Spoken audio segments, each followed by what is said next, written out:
বস্ত্রহীন ব্যক্তিকে বস্ত্র দান করবে, ওই ব্যক্তির জন্যে আমার আল্লাহর সুন্দর জান্নাতটা অপেক্ষা করতেছে। বলুন সুবহানাল্লাহ। আরেক শ্রেণীর ব্যক্তি, যে ব্যক্তি ক্ষুধার্তকে খাদ্য দান করে, মানুষদেরকে খাওয়ানো ইসলামের ভিতরে উত্তম একটি কাজ, নেকির কাজ, একটি ভালো কাজ। ক্ষুধার্ত ব্যক্তিকে যারা খাদ্য দান করবে, আপ্যায়ন করাবে, ওই ব্যক্তির জন্য আল্লাহর জান্নাতটা অপেক্ষা করতেছে। সুবহানাল্লাহ।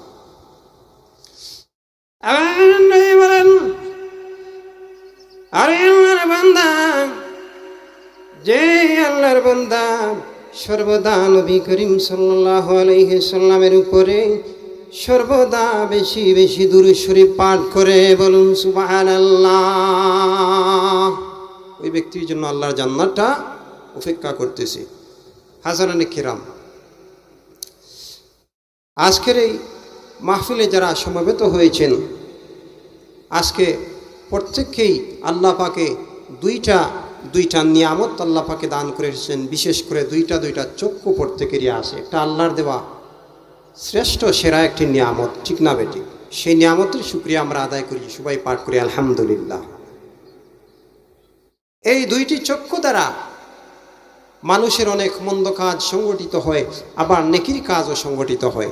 হাদিস শরীফের মধ্যে রয়েছে, রাসূল আকরাম সাল্লাল্লাহু আলাইহি সাল্লাম ইরশাদ করেন, 3 শ্রেণীর চক্ষের জন্য আল্লাহ পাকের জাহান্নামটা নিষিদ্ধ করে দিয়েছেন। বলেন সুবহানাল্লাহ। যেই চক্ষু আল্লাহর পথে জেগে থাকে, যেমন আজকে মাহফিলে যারা অংশগ্রহণ করেছেন, যারা বসবেন, আজকে রাত যাপন করবেন, মুনাজাত পর্যন্ত যারা উপস্থিত হবেন, দুইটা আল্লাহর দেওয়া নিয়ামত নেই। আপনারা আজকে এই দিনী আলোচনার মাহফিল শুনবেন, দিনী কথাবার্তা শুনবেন, অনেক উপকৃত হবেন, দিন দুনিয়ার কামিয়াবি হাসিল করবেন। তো ওই চক্ষু, যে চক্ষুটি আল্লাহর পথে জেগে থাকে, যেহেতু আজকে আল্লাহর রাস্তায় আপনারা জেগে থাকবেন, মাহফিলের দিনী আলোচনার দিকে আপনারা মনোনিবেশ করবেন, মনোযোগ দিবেন। সুবহানাল্লাহ। এই চক্ষের জন্য আল্লাহ পাকের জাহান্নামটা নিষিদ্ধ করে দিয়েছেন।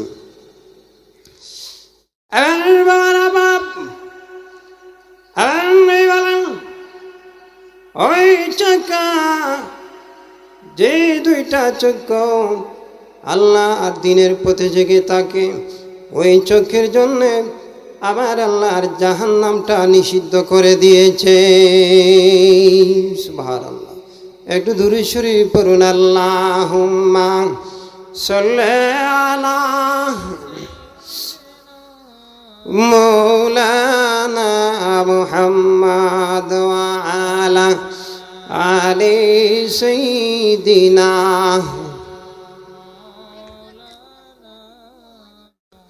নবী মুদের পরশমণি, নবীজি আমার জানের জান, নবীজিকে না দেখিলে বাসে না আশিকের প্রাণ। আল্লাহুম্মা সাল্লি আলা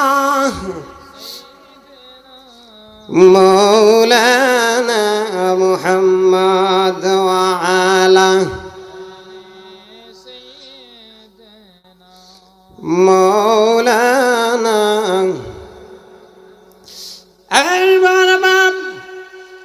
আবার বলেন, ওই দুইটা চক্ষু, যে আল্লাহর বান্দার দুইটা চক্ষু সর্বদা আল্লাহর ভয়ে কান্দে, বলুন সুবহানাল্লাহ। 3টা বিষয় বলেছিলাম।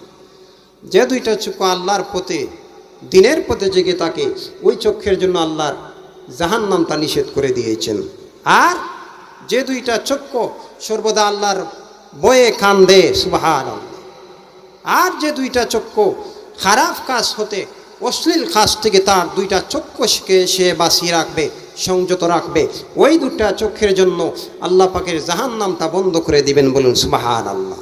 তাহলে আজকের মাহফিল অত্যন্ত বরকতপূর্ণ, মুবারকপূর্ণ, এই নেকজনক মাহফিল। আজকের মাহফিলে এই আল্লাহর দেওয়া 2টি নয়ন, আল্লাহর প্রধান আকর্ষণীয় এই দুইটি নিয়ামত যারা আজকের মাহফিলের কাজে লাগাবেন। আর শুরুতে 5টি বিষয়ের কথা বলেছি। সর্বদা কোরআন শরীফ তিলাওয়াতকারী, আল্লাহর হাবিব সাল্লাল্লাহু আলাইহি সাল্লামের উপর দুরূদ শরীফ পাঠকারী, আর বস্ত্রহীন ব্যক্তিকে যারা বস্ত্র দান করে, ক্ষুধার্ত ব্যক্তিকে যারা আপ্যায়ন করায়, খাদ্য দান করে, ওই সমস্ত ব্যক্তির জন্য, ওই সমস্ত 5 শ্রেণীর ব্যক্তির জন্য আল্লাহর জান্নাতটা অপেক্ষা করতেছে। সুবহানাল্লাহ। তাহলে আমরা জীবদ্দশায় রসুল করিম সাল্লাল্লাহু আলাইহি সাল্লামের শিখিয়ে দেওয়া, বাতলে দেওয়া এই আমলগুলো আমরা বাস্তবায়ন করব। আল্লাহ পাক যেন তৌফিক দান করেন। সবাই বলে আমিন। হাজরানে কেরাম, সময় যত অল্প সময়ের ভিতরে আমি আমার আলোচনা শেষ করব ইনশাআল্লাহ। আর বহু উলামায়ে কেরাম উপস্থিত হয়েছেন, উনারা ধর্মীয় আলোচনা করবেন, যা থেকে আপনাদের আমলের জন্য যথেষ্ট হবে, আপনারা নেক অর্জন করতে আপনাদের যথেষ্ট হবে। আল্লাহ পাক যেন কবুল করেন, মঞ্জুর করেন। সবাই বলে আমিন। হাজরানে কেরাম, আল্লাহর ওলি শায়েখ শিবলি রহমতুল্লাহ আলাইহির নাম আপনারা শুনেছেন। আল্লাহর ওলি শায়েখ শিবলি রহমতুল্লাহ আলাইহি তিনি একবার আল্লাহর বাড়িতে হজ করার জন্য তিনি গেলেন। আল্লাহর বাড়িতে তশরিফ নিলেন, সেখানে গিয়ে তাওয়াফ করতেছেন। আল্লাহর ওলি এবার উনার নজরে পড়ল এক যুবক, সুন্দর এক যুবক ছেলে। সে তাওয়াফের প্রতিটি ক্ষেত্রে শুধু দুরূদ শরীফ সাল্লাল্লাহু আলাইহি সাল্লাম, আল্লাহুম্মা সাল্লি আলা সাইয়্যিদিনা মাওলানা মুহাম্মদ ওয়া আলা আলিহি ওয়া আসহাবিহি ওয়া সাল্লাম, এই দুরূদ শরীফই কেবল সে তাওয়াফের প্রত্যেকটি ক্ষেত্রে সে দুরূদ শরীফই শুধু পাঠ করতেছে। আর কোনো দোয়াই সে পাঠ করে না, আর কোনো দোয়াই যেন সে জানে না, পড়তে পারে না। সুবহান। এই দুরূদ শরীফের মাহাত্ম্য আপনাদেরকে বোঝা থেকে এই চুক্তি ঘটনা আমরা অবশ্য শিক্ষণীয় বিষয়, এই জন্য তুলে ধরছি। সবাই কর্ণপাত করে শোনার চেষ্টা করবেন, মনোযোগ দিয়ে শোনার চেষ্টা করবেন। আল্লাহর ওলি শায়েখ শিবলি রহমতুল্লাহ আলাইহি তিনি এই ছেলেটির দিকে তাকাইলেন। তিনি বারবারই দেখতে পাইলেন সে শুধুই দুরূদ শরীফ পাঠ করে, শুধুই দুরূদ শরীফ পড়তেছে। সুবহানাল্লাহ। আর কিছুই, কোনো দোয়া দুরূদ সে আর পড়ে না। নবী আকরাম সাল্লাল্লাহু আলাইহি সাল্লামের উপর শুধুই দুরূদ শরীফ পড়তেই থাকছে। এবার আল্লাহর ওলি শায়েখ শিবলি রহমতুল্লাহ আলাইহি, আল্লাহর ওলি এই যুবককে ডাক দিলেন যে, হে যুবক, মনে যদি কিছু না করো, একটা বিষয় জানতে চাই, আমি শুনতে চাই। তুমি তাওয়াফের প্রত্যেকটি ক্ষেত্রে শুধু দুরূদ শরীফই পড়ো, অনেক দোয়া আছে, বিভিন্ন দোয়া রয়েছে, তুমি তো আর পাঠ করতে পারো না, তার বিষয় কি? শুধুই খালি দুরূদ শরীফ পড়ার, আল্লাহর ঘর কাবা শরীফ তুমি তাওয়াফ করতেছো, জিয়ারত করতেছো। সুবহান। এবার ছেলেটি মৃদুস্বরে ডাক ধরে বলে, আল্লাহর ওলি, এই দুরূদ শরীফের পিছনে একটি বিশেষ কারণ রয়েছে, একটি ঘটনা রয়েছে, তা আপনি শুনতে হবে। আল্লাহর ওলি শোনার ইচ্ছা, আগ্রহ প্রকাশ করলেন।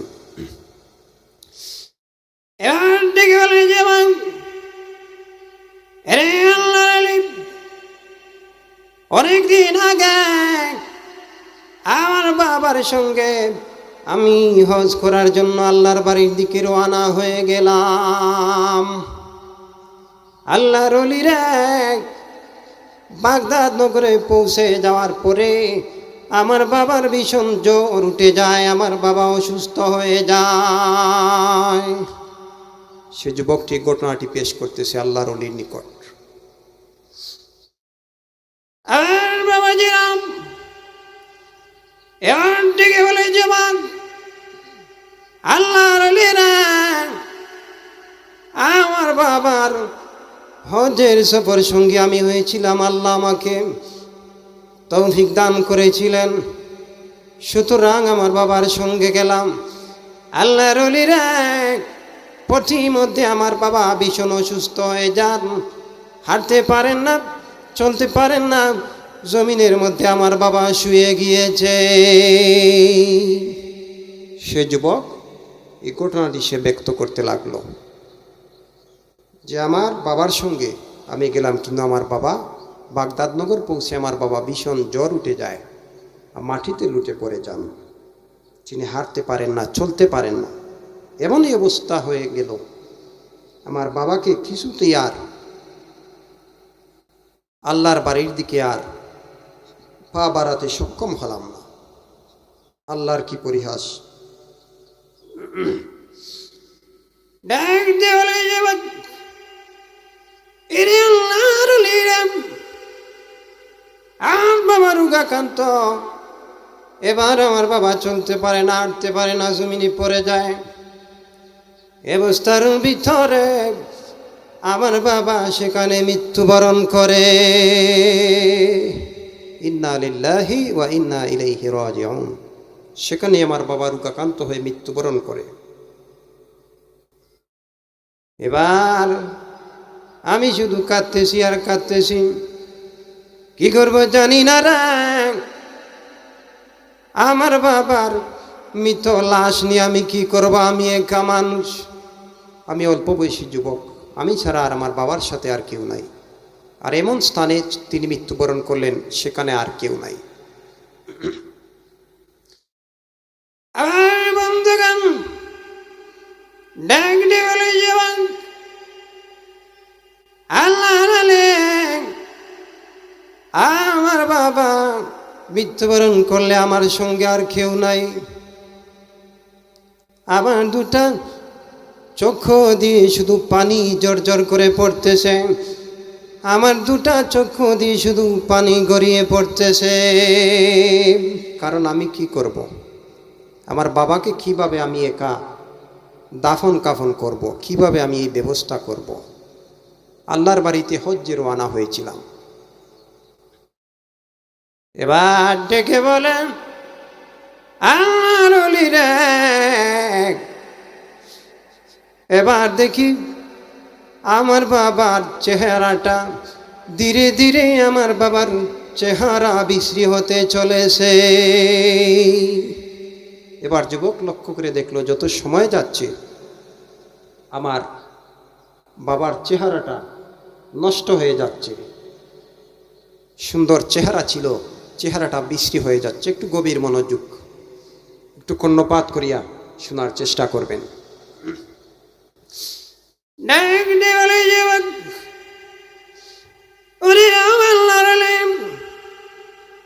এবার চেয়ে দেখি আর বাবার চেহারা একেবারে শুকরের চেহারার মতো এগিয়েছে। আবার বাবার চেহারার দিকে আর তাকানো যায় না। সুন্দর চেহারা একেবারে শুকরের চেহারার মতো হয়ে গিয়েছে। একটু দূরে ومن يعصهما فقد غوى أما بعد فقد قال الله تعالى في كلامه المجيد وفي فرقانه الحميد أعوذ بالله من الشيطان الرجيم بسم الله الرحمن الرحيم إن الله وملائكته يصلون على النبي يا أيها الذين آمنوا صلوا عليه وسلموا تسليما اللهم صل على سيدنا مولانا وعلى آل سيدنا محمد اللهم صل على سيدنا مولانا محمد وعلى آل سيدنا مولانا محمد মদিনার সাদা মাটি আমরার প্রাণের ঠিকানা। মায়ার নবীজির কদম পরে হইল সোনার মদিনা। আল্লাহুম্মা সাল্লি আলা সাইয়্যিদিনা মাওলানা মুহাম্মদ ওয়া আলা আলি সাইয়্যিদিনা। কেমন করে সুবীর মন যে ঘরে নাই তোর সাথী, কেমন করে সুবীর মন যেই ঘরে নাই তোর বাতি। আল্লাহুম্মা সাল্লি আলা সাইয়্যিদিনা মাওলানা মুহাম্মদ ওয়া আলা আলি সাইয়্যিদিনা। بلغ العلا بكماله كشف الدجى بجماله حسنت جميع خصاله صلوا عليه وآله। উপস্থিত আজকের এই মির্জাপুর দাখিল মাদ্রাসার ২৭তম বার্ষিক সুন্নি মহাসম্মেলন, আজকের এই নুরানি ইমানি মহাসম্মেলনের আজকের মাহফিলের সম্মানিত শ্রদ্ধাভাজন সভাপতি জনাব মোহাম্মদ সুফি মিয়া সাহেব, সভাপতি মির্জাপুর দাখিল মাদ্রাসা। আজকের এই মাহফিলের সম্মানিত উদ্বোধক আপনাদের সুপরিচিত জনাব অলি আহমদ খান সাহেব, চেয়ারম্যান ২ নং পতনুসার ইউনিয়ন পরিষদ ও প্রধান উপদেষ্টা মির্জাপুর দাখিল মাদ্রাসা। আজকের এই মাহফিলের প্রধান অতিথি আন্তর্জাতিক খ্যাতিসম্পন্ন মুফাসসিরে কুরআন হযরতুল আল্লামা কারি তারেক আবেদিন কাদরি চট্টগ্রাম। বিশেষ অতিথি আন্তর্জাতিক খ্যাতিসম্পন্ন মুফাসসিরে কুরআন হযরত মাওলানা মুফতি শেখ জাবির আহমদ আল হুসাইনি সাহেব, সাহেবজাদায় সিরাজনগর দরবার শরীফ। প্রধান আকর্ষণ উদীয়মান তরুণ বক্তা বিশিষ্ট আলেমে দ্বীন হযরত মাওলানা মুফতি নেসার আহমেদ আল কাদরি সাহেব, সুনামগঞ্জ। বিশেষ করে আজকের এই মাহফিল পরিচালনায় আপনাদের অতি কাছের অতি প্রাণপ্রিয় ব্যক্তি, যিনি অর্থ মাদ্রাসার খিদমতে দীর্ঘদিন যাবৎ আঞ্জাম দিয়ে আসছেন, বিশিষ্ট ইসলামিক চিন্তাবিদ মুফাসসিরে কুরআন হযরত মাওলানা আব্দুল মুহিদ হাসানি সাহেব, সুপার মির্জাপুর দাখিল মাদ্রাসা। বিশেষ করে আজকে উপস্থিত আলেমে দ্বীন সুমিষ্টভাষী বক্তা হযরত মাওলানা লুৎফুর রহমান সাহেব, মহেশপুরী। এছাড়া আরও স্থানীয় উলামায়ে কিরামগণ আজকের এই আলোচনার মাহফিলে বক্তব্য রেখেছেন। সবাই পড়ি আলহামদুলিল্লাহ। হাজরানে কিরাম, সময় অতি অল্প, বহু উলামায়ে কিরাম আজকের মাহফিলকে উদ্দেশ্য করে মওজুদ রয়েছেন। আলহামদুলিল্লাহ। আল্লাহ পাকের শুকরিয়া আদায় করি, যিনি আমাদেরকে আজকের দুনিয়ার ঝামেলা থেকে মুক্ত করে আজকের এই মনোরম পরিবেশে, সুন্দর মনোরম পরিস্থিতিতে আজকের এই নুরানি ইমানি মাহফিলের ভিতরে আসার মতন, বসার মতন তৌফিক, সেই সুযোগ আল্লাহ পাক দান করে দিয়েছেন। এই জন্য আল্লাহ পাকের শুকরিয়া আদায় করি। সবাই পাঠ করে একবার জুড়ে সুরে আলহামদুলিল্লাহ। অসংখ্য দুরুদ ও সালাম রহমতুল্লিল আলামিন নবী করিম সাল্লাল্লাহু আলাইহি সাল্লামের রোজা আতরে সবাই পড়ি সাল্লাল্লাহু আলাইহি ওয়াসাল্লাম। হাজরানে কেরাম, সময় যেহেতু সংক্ষিপ্ত, এজন্য আমি অন্যদিকে যাব না। কুরআনুল কারীম থেকে শুরুতেই একখানা আয়াত কারিমা আপনাদের সামনে তেলাওয়াত করেছি।